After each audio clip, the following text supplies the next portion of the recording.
Hi guys, welcome to Z Media India.com. My name is Simran Keswani, and today we have a pioneer content creator in the realms of fashion, beauty, and lifestyle. So please welcome Jhanvi Bhatia. Jhanvi, thank you so much for being with us today. Hi, Simran. Thank you so much for inviting me. I'm so glad to be talking to you. I love the fact that we're twinning, and Yes, yeah, I'm just so excited. super excited. So firstly, I want to tell you that I absolutely love your content. It's so easy and so entertaining. And you started your content creation journey in 2020, I think in COVID, right? And you have come a long way. You've also got an award for emerging content creator. So, take us back in time a little bit. Tell us about your journey. How did you started creating content? What were you doing before that? And how did you ended up in this profession? Oh my God, that's such a, I feel like that'd be a trip down the memories. Yeah. But yes, I started creating content back in 20, so I opened the page in 2019. Okay. And I started putting out like these illustrations because I was a fashion student as well. So I started posting all of those things.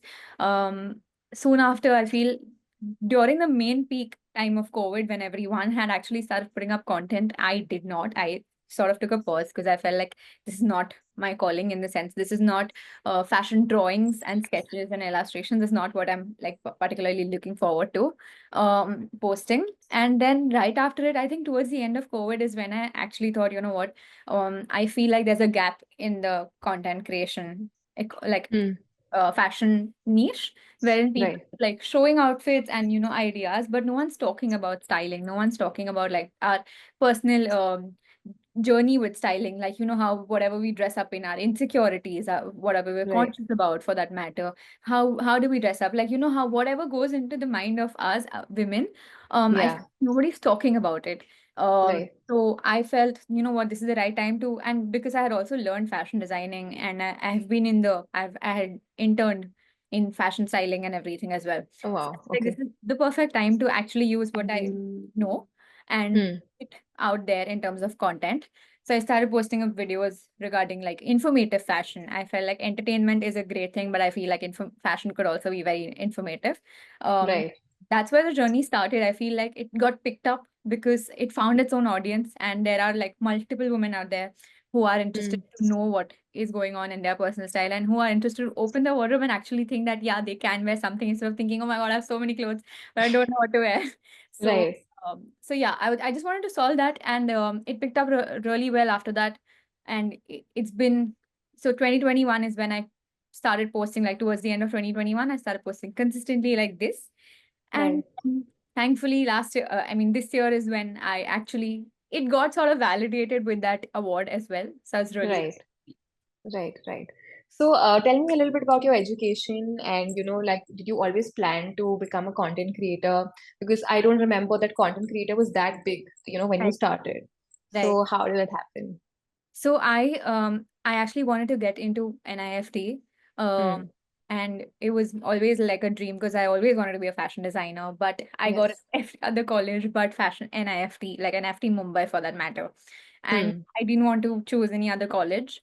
So we took a back step and then went on to, so I was really good in my studies as well, Oh, uh, wow. in accounts and all of those things. So I went up and Yeah. took up BMS, which is Bachelor's of Management Studies, and I took up Hmm. a major in marketing, and that's where I Hmm. started going ahead. But along with it, I used to sort of like bunk classes or took like an extra leave just to Yeah. go and do my fashion design diploma. So I was doing this simultaneously so that Hmm. I still didn't want to leave fashion completely. I still thought, you know what, there is something in fashion that is attracting me towards it, and I don't Yeah. really want to leave it just because I couldn't pass. Um, Right. then I went ahead and did that. So I'm actually a fashion designer, and I'm also someone who's like, I'm a manager as well that way because I've done Okay. business management. But after that, I started doing all of these internships and styling Hmm. programs and all of those things, and that's where I felt like that's my calling. Content Right. creation picked up right before college ended, and I wanted to Hmm. give it a chance.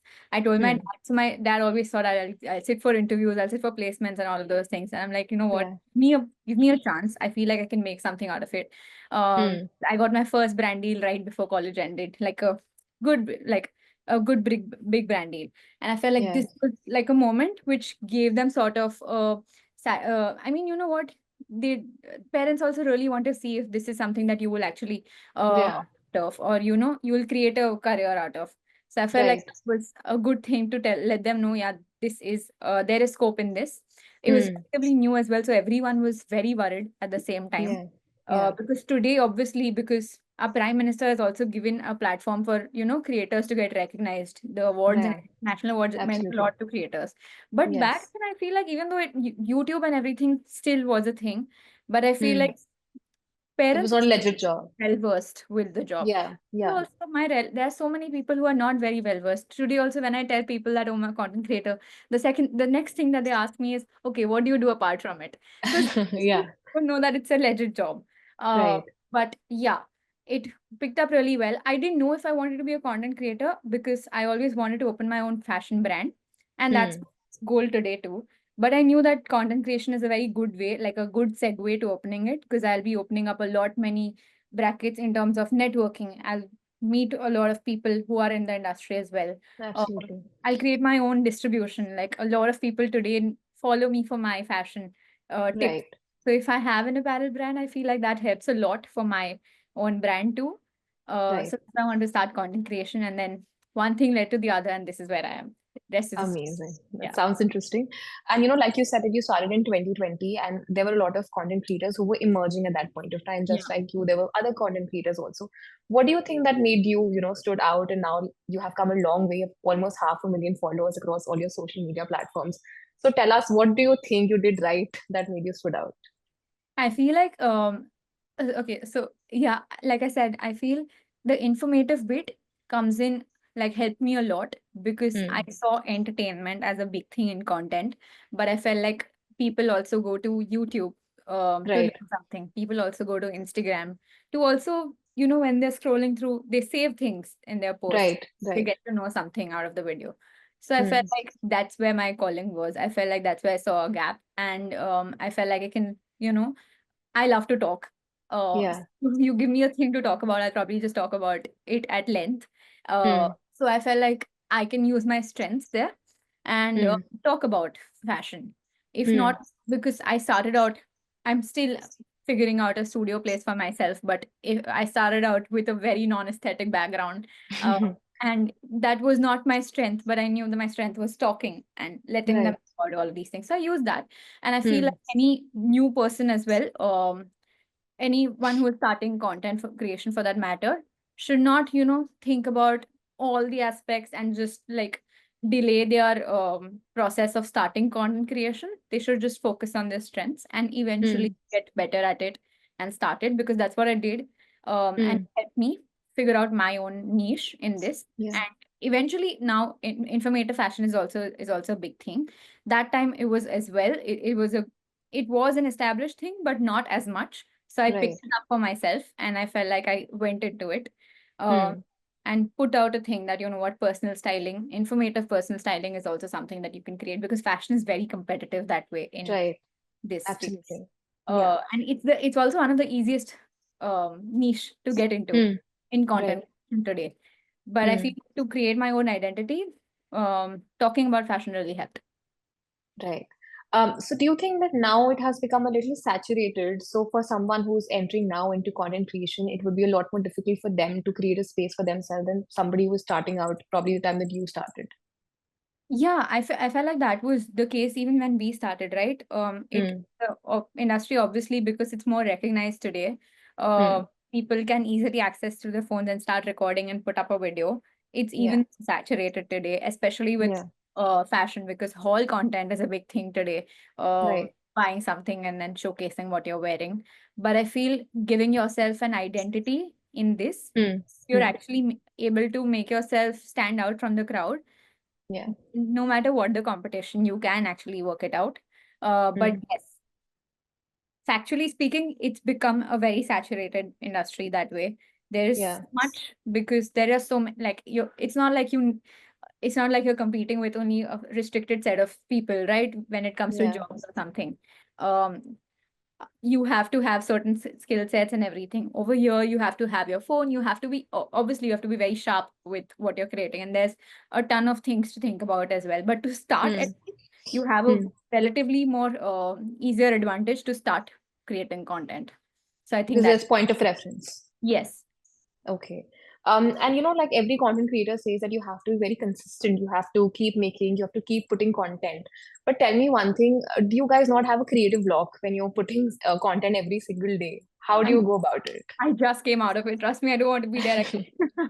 um, Yeah, yeah, I feel like because it's a very so when you are a content creator, even though you have a let's say if you have a team to write your content or to yeah. edit as well, I feel like the main thing should still come out of you, because Hmm. you are the creator and it's your audience for your authenticity that is there. If there like if someone else writes scripts for me, I don't really think of it as authentic as me. It doesn't scream out Janvi. Hmm. So my mind has to constantly think of the most creative things that I can to catch the public eye. In Right. that sense, if I have to be so creative at all times, it's human nature to get a creative block there. Because how Right. because I feel like one of the main things that other people who are actually interested in content ask me is that how do you think of so many ideas? Yeah. Uh, and while, yes, it's a fair question, I also feel like a solution to it is also just directly asking your audience. As soon as you Hmm. have the um, privilege to be able to ask to your audience that if you Yeah. have a good enough audience who's actually following you for your work, Yeah. ask them, what do you want to see? To be Hmm. honest, they'll give you so many answers, and you'll already think like, oh my God, why haven't I created a video on this? Or like, why haven't Yeah. because they'll have tons of questions from you as well, which you can already Yeah. make a video on. So I feel like it Right. goes away once you just communicate with your audience well. Yeah. But creative block is 100% going to be a part of it. And it majorly comes from, seeing the competition around, seeing what other people are doing, and Right. not being able to do that, let's say, or Hmm. not growing with numbers, or, for that matter, just that restrict the limiting beliefs that you have that, oh, you're not creating very well, but actually in real you're doing well. Nobody's Yeah. seeing it that way. Yeah. Yeah. So, since we're talking about competition, tell me, how do you deal with competition? Because since there are a lot of content creators, do you ever feel that how will you shine through the pool of other creators or create content which is different from other people? So I feel right now, because like I told you, I just came out of the creative block that I Okay. have. Yeah. It was also because, yeah, of competition that you see. You Hmm. can see a lot of creators today. It's very easy for you to just go ahead and see what other people are creating. Um, Yeah.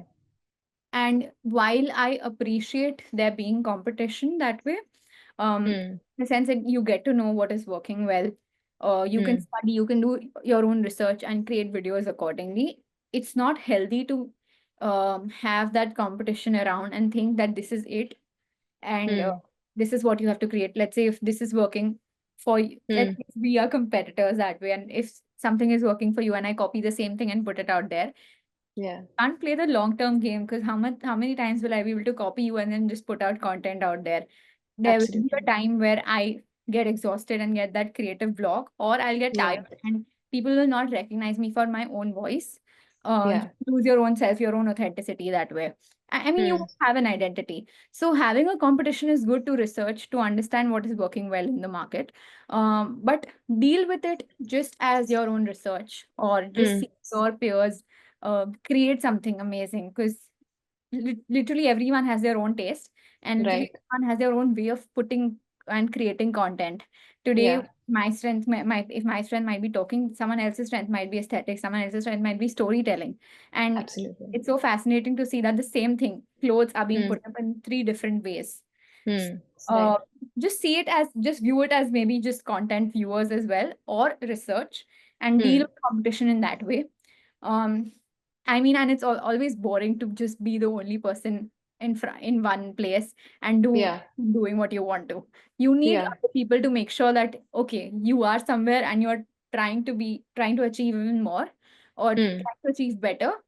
Hmm. um and not just, it doesn't it gets too boring if there's no competition that way as well, Hmm. because there's always Right. someone who's making sure that you're doing something then. Right. So, are there any fashion influencers that you really look up to? I look up to quite a few actually. There are a lot from the US, obviously, because there's like a ton of people who have their own identity there as well. But I really look up to people over here too. Specifically, like, let's say I really like Ishita Mangal's fashion sense, in the sense what she's creating content as well around like India, and she's Yeah. teaching us about the Indian culture and heritage and all of those things related to fashion. I love that. I Right. also really like Sakshi Sindwani's fashion. Hmm. I feel like she's doing a great job as a plus size woman to put out there that, you know what, you don't need to be conscious about your body, and Right. Right. these are the amazing ways. Like even I felt like I couldn't probably style myself in those ways, and she's done it Hmm. Hmm. fabulous. So I Yeah. feel like there's always so much inspiration to take. Absolutely. And what is kind of evolution that you have seen as a content creator in so many years? Content creation's evolution or mine? Content creation. Okay. I feel like content creation today has been taken so much more seriously than it was before. Uh, Hmm. we're still on the journey where people think that it's nothing. Hmm. People think it's funny to have it. But I feel like Yeah. today it's impacted so many other industries also. It's Yeah. created so many jobs as well. Today, because of content creation, from the back end part, there's brands that work in, an entire talent management industry that works in, and then the front end part, like wherein the creators are responsible of creating jobs as well, like videographers are there, editors are there, art man, Hmm. production designers, all of those people are there. So I feel like it's not just an industry for one person. um, Yeah. it's like a whole new level of job creations, and I feel like Hmm. content has evolved from that sense where you're just like sitting in the home doing like creating videos, but Yeah. it's much more than that if you look into it, if you go deep down into it. And I Yeah. feel like it's evolved for good today, even though there is competition. Hmm. Now only the people who have their own identity stand out from the crowd, Hmm. and I feel like that's good. I mean, that's a good funnel, right? You Yeah. actually understand what really matters to the public, what people like to Hmm. watch, and then you Right. thrive for it. Right. So, like, you said that it has opened opportunities for so many people, like talent management industries and all of that. There's a whole industry who manages social media for content creators. So, tell me how much of that is important for a content creator to become successful? Like, social media managers would help you with the trending audio, hashtags, and what sort of content to create, sometimes scripting and all of that. Do you think that's very important for a content creator to be successful?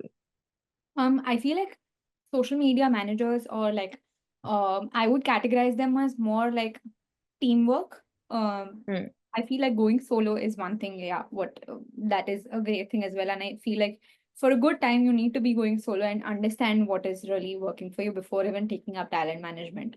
Uh, Okay.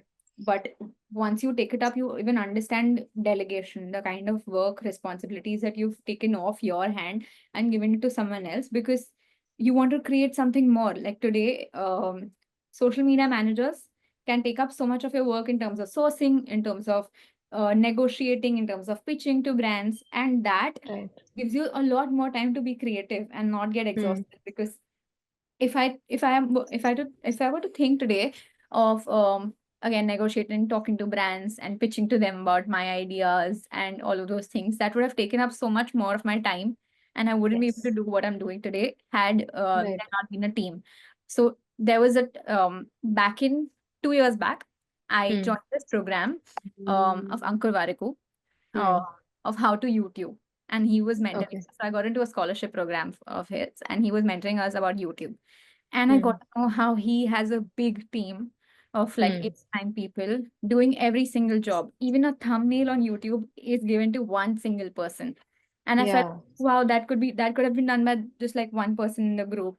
That like Hmm. they could maybe just do the title and description and both on all of those things together. But no, the description is given to someone else, the thumbnail is given to someone else, and the audio editing and everything is given to someone else. That just Yeah. shows the efficiency of the team and how a team is responsible for making it. He has Today he has created content 2 weeks in advance of what he has to post, or Hmm. like a month in advance also of what he has to post. And that is only possible when you have a good team in place. So if his Right. managers, and that's what I learned from him, that if your team, like if media manager is doing something and he's taking care of your business, Hmm. production team can take care of that, and you can just be the face of the brand. Right. So Right. I Right. feel like having that is very important today. All right. Talking about that only, I think you spoke in your TED talk. There was this quote that you really resonated with, which was that if everyone is your audience, then no one is your audience. Right. So, elaborate a little bit for us. What do you mean by that? I'm so glad that you actually saw the TED Talk. I'm so happy to know that. Yes, I feel like so this was also one of the things that my I've had the privilege of having mentors in my life. And there was this one lady called Shivangi Lauti. She Mm, is also a teacher, and she has her own design institute. So she mm, taught me, she was mentoring me on when I was starting out social media consistently mm, in mm, 2021. And she told me to just understand who is my why and why am I creating it, who is my audience, to actually put it down, age, description, everything wise. Who is this person who I want to talk to? Who is this person mm. who I want my videos to be watched by? Yeah. And I was like, okay, that's when we understood that if we're literally going to everyone, it's Mm, no one out there. Like if today, if this white jacket, if I'm yeah. marketing to everyone, this white blazer, Yeah. um, it's probably to no one because this might be helpful in winter in cold places, but this might Mm, not be helpful like in Mumbai or something. Right now, I'm wearing it. right. Okay, fine, I have an AC and everything, Yeah. but I can't be telling everything to everyone because Yeah. then no, not someone is not specifically attached to you for knowing that particular thing. Mm, Today, right.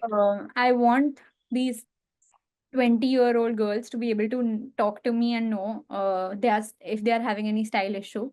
But I also Mm, want these 30 plus girls, 30 plus women to come to me, and there are people who are asking me, okay, fine, we're having difficulties. But I can't just go mm, to each and every one. I can't just go to yeah. everyone from the age of 13 to everyone to the age of up until like 70 to see my content. And I Right. understand if they don't want to, because Yeah. I can't cater to every problems that they have. Then they'll not Right. like me if I'm not catering to them, if I'm not answering their queries. So instead, Absolutely. cater to one person, I mean, Hmm. cater to one group, Audience. Yeah. audience, and if they have any problems, answer it. If Hmm. they are beyond it and if they think that you can't answer it, let them go. It's okay. There Right. are Right. new set of people, that 22-year-old people, who will again come in and who will be able to ask you questions that you can also answer to. So I feel Right. knowing that you cater to one set of people is also giving you a little peace of mind that it's okay to Hmm. let go of audience who is not interested in you. And it's very much, you should be very grateful to welcome new audience who is interested in you. Absolutely. All right. One last question before we Yes. move on to the rapid fire, which is Oh, that, wow. as a content creator, you're open to everybody's opinion on, content, sorry, social media. So tell me, if there's one section of society that is very nice, there can also be another section of society that can sometimes be very negative. So Yeah. I want to know that have you dealt with social media trolling and like has it ever taken a toll on your mental health?